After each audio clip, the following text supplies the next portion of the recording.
আমার দিনী ভাইয়েরা খেয়াল রাখবেন, কোনো আলেমের মধ্যে বা কোনো নেতার মধ্যে যদি এই দুইটার সমন্বয় আপনি পান, যে তার জ্ঞানও আছে আবার দিনদারিও আছে, হি belongs the knowledge and he belongs the তাকওয়া, সে গোটা বিশ্বকে জয় করে ফেলবে। ঠিক কিনা? যার মধ্যে জ্ঞান আছে, যার মধ্যে তাকওয়া আছে, তারে কেউ থামায় রাখতে পারে? ওমরে ফারুককে এই দুই নেয়ামত দিয়ে ধন্য করেছে কে? সহিহ বুখারীর বর্ণনা, বিশ্বনবী সাহাবীদের সামনে একটা স্বপ্নের কথা বলছেন। বিশ্বনবী বললেন, আমি স্বপ্নে দেখলাম আমার আঙ্গুলের ফাঁকা থেকে দুধ বের হচ্ছে, আমি তৃপ্তি সহকারে দুধ খেলাম। খাওয়ার পরে দেখলাম আঙ্গুলের মধ্যে একটু দুধ লেগে আছে।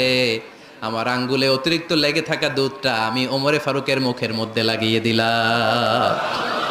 সাহাবারা বললেন, ইয়া রাসূলুল্লাহ, ইয়া হাবিবাল্লাহ, মাযা আওয়ালতা বিহি, এই স্বপ্নের আপনি কি ব্যাখ্যা করলেন, আমরা তো বুঝলাম না। বিশ্বনবী বললেন, আওয়ালতু বিহি আল ইলম, আমি এই দুধ দিয়ে জ্ঞানের ব্যাখ্যা করেছি, কারণ ওমরকে আল্লাহ যেই জ্ঞান দিয়েছে গোটা বিশ্বের কাউকে এত জ্ঞান দেয় না।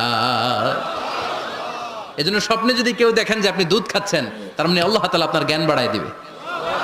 ওমরে ফারুককে দুধ খেয়ে অতিরিক্ত দুধের অংশটা বিশ্বনবী আবু বকর রাদিয়াল্লাহু তাআলা আনহুর মুখে দেন নাই, সাইয়েদনা উসমানের মুখে দেন নাই, আলী রাদিয়াল্লাহু তাআলা আনহুর মুখে দেন নাই।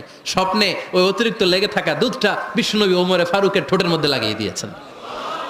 এই হাদিস থেকে প্রমাণ হয় আল্লাহ তাআলা জ্ঞানের নেয়ামতে সাইয়েদনা ওমরে ফারুককে ধন্য করেছেন। আবার